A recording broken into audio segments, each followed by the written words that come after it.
दुआ के बारे में बाइबल की आयत। फिलिपियों बाब 4 आयत 6 से 7। किसी चीज की फिक्र न करो बल्कि हर हाल में दुआ और इल्तिजा के साथ शकरगुजारी के साथ अपनी हाजतें खुदा के हुजूर पेश करो, और खुदा का इत्मीनान जो तमाम फहम से बालातर है मसीह यीशु में आपके दिलों और दिमागों की हिफाजत करेगा।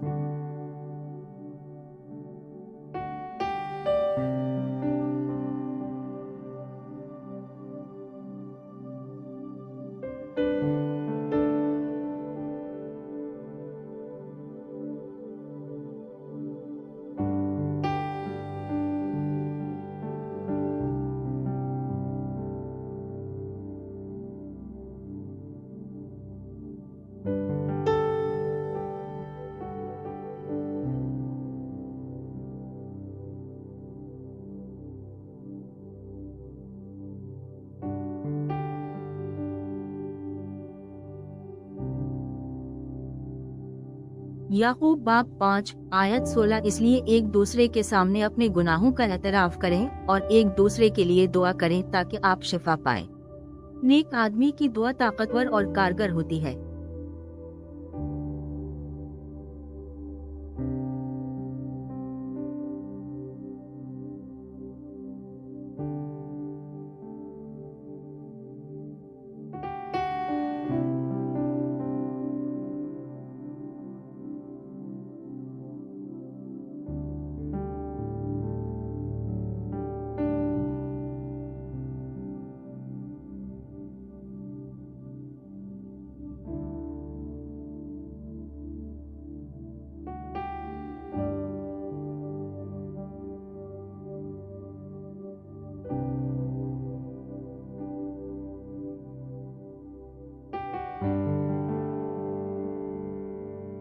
दो तवारीफ बाब 7 आयत 14। अगर मेरे लोग जो मेरे नाम से कहलाते हैं फरवितनी और दुआ करें और मेरे चेहरे को ढूंढें और अपनी बुरी राहों से बाज आए तो मैं आसमान से सुनूंगा और उनके मुल्क को शिफा बख्शूंगा।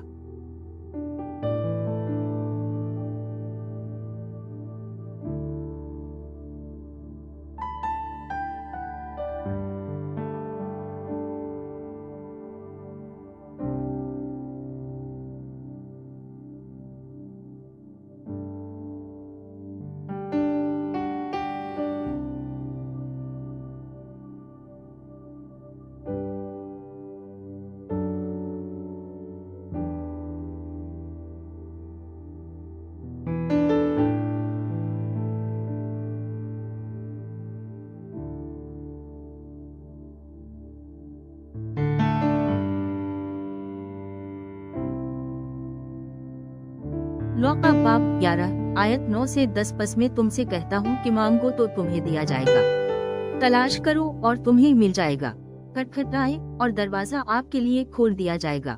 हर एक के लिए जो मांगता है हासिल करता है, जो ढूंढता है वो पाता है, और दस्तक देने वाले के लिए दरवाजा खोल दिया जाएगा।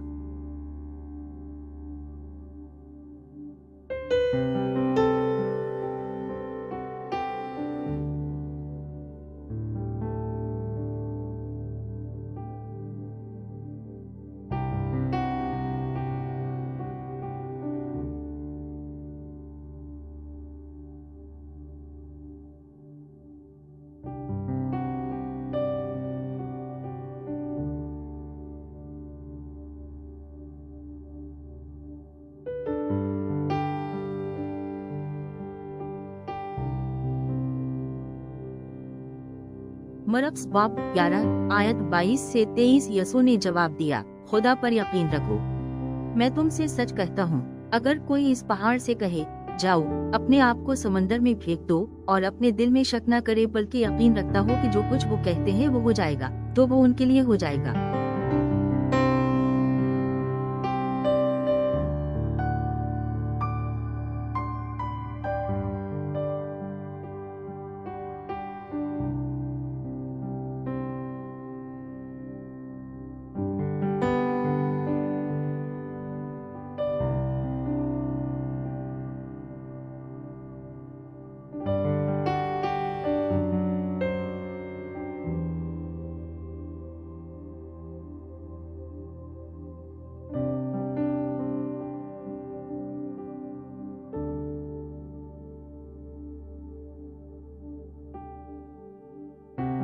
याकूब 5 बाब आयत 15 और ईमान के साथ अदा की गई नमाज बीमार को तंदुरुस्त कर देगी।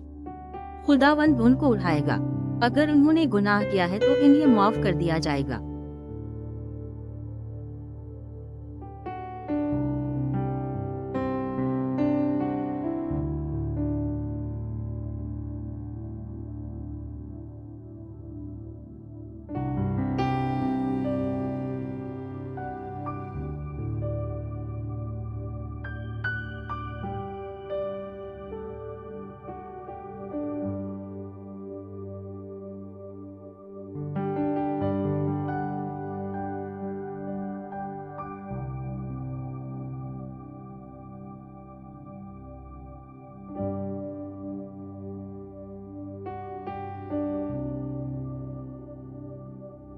अबरानियों बाब 11 आयत 6 और ईमान के बगैर खुदा को खुश करना नामुमकिन है, क्योंकि जो भी उसके पास आता है उसको ये मानना चाहिए कि वो मौजूद है और वो उन लोगों को इनाम देता है जो उसके तालिब हैं।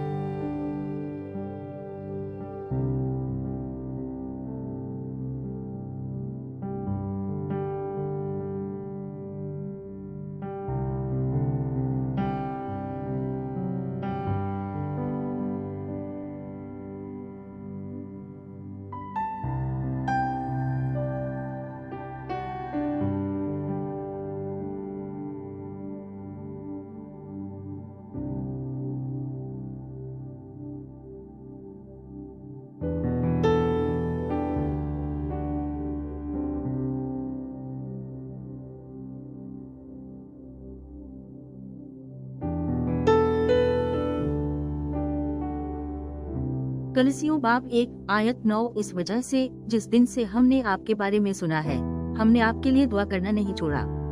हम मुसलसल खुदा से दुआ करते हैं कि वो आपको उस तमाम हिकमत और समझ के जरिए जो रूह देता है अपनी मर्जी के इल्म से मामूर करे।